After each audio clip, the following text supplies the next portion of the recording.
બનાવીશું કિસોડાનું શાક, જેના માટે મેં મીડિયમ સાઇઝના 2 કિસોડા લીધા છે અને તેને આપણે છીણીને એના રાઉન્ડ શેપમાં કટિંગ કરી લઈશું। જો તમે મારી ચેનલમાં નવા હોય તો મારી ચેનલને સબસ્ક્રાઈબ કરો। આવી રીતે આપણે છાલ ઉતારીને કટ કરી લીધા છે, તમે જોઈ શકો છો। આ રીતે આપણે સ્ટીમરમાં સ્ટીમ કરી લઈશું। એમાં હવે આપણે એને ગોઠવી દઈશું।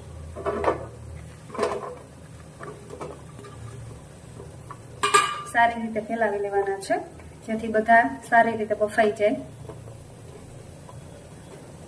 તમારી પાસે ઢોકળિયું કે ઇડલી મેકર ના હોય સ્ટીમ કરવા માટે તો તમે તપેલીમાં લઈ અને જાળી મૂકીને બાફી શકો છો। હવે આપણે આને ઢાંકીને બફાઈ ત્યાં સુધી સ્ટીમ કરી લઈશું। હવે આપણે આગળની પ્રોસેસ માટે ગ્રેવી બનાવવા માટે આપણે લઈશું ટામેટામાં તમારે જેવી ગ્રેવી બનાવવી હોય એમ વધારે ઓછા લઈ શકો છો।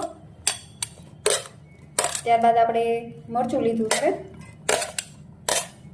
ડુંગળી લીધી છે, લસણ લીધું છે। આની આપણે હવે ગ્રેવી બનાવી લઈશું। આપણી ગ્રેવી હવે બનીને તૈયાર થઈ ગઈ છે, તમે જોઈ શકો છો। હવે આપણા કિસોડા પણ સરસ વફાઈ ગયા છે, તમે જોઈ શકો છો।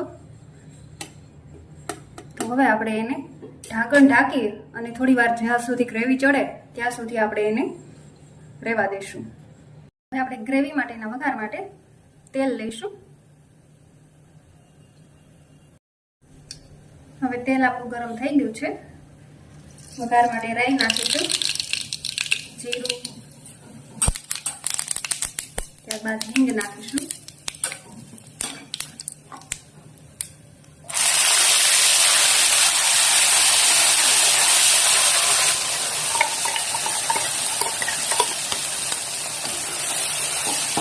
હવે આ ગ્રેવીને સારી રીતે આપણે તોડી લઈશું।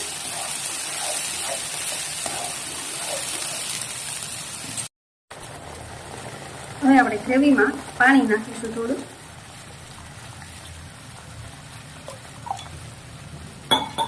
પછી ઉકળવા દઈશું।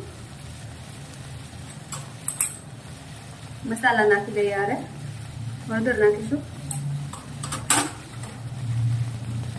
ચટણી છે એ તમે તીખાશ પ્રમાણે વધારે ઓછી લઈ શકો છો, ધાણા જીરું પાવડર છે, નમક છે,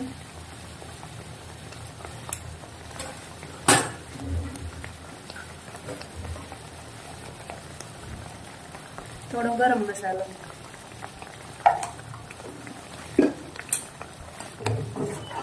સારી રીતે આપણે મિક્સ કરીને એને ઉકળવા દેશું।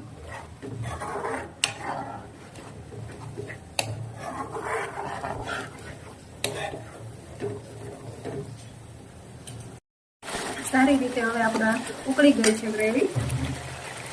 હવે એમાં થોડુંક ગોળ નાખીશું,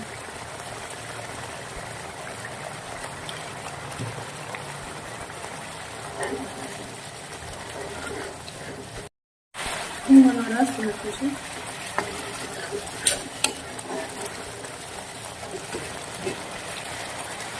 હવે આપણે જે કિસોડા હતા એ નાખી દઈશું।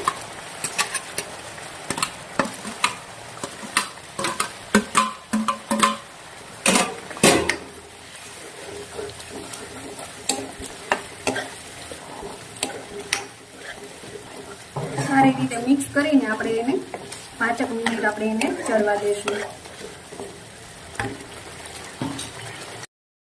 તો આપણું શાક છે એ તૈયાર થઈ ગયું છે, તમે જોઈ શકો છો। તેલ પણ છૂટું પડવા માંડ્યું છે। આપણે હવે ગેસ બંધ કરી દઈશું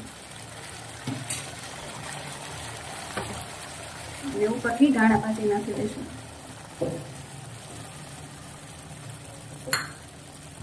તો તૈયાર છે આપણું કિસોડાનું શાક, જે બહુ જ ઇઝી અને જલ્દીથી બની જાય છે।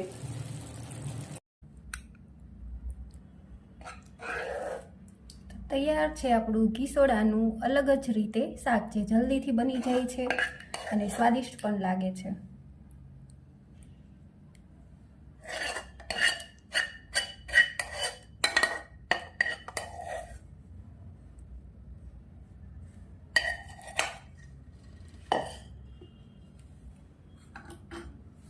જો તમને મારી આ રેસીપી ગમી હોય તો મારી ચેનલને સબસ્ક્રાઈબ કરો, લાઈક કરો અને શેર કરો.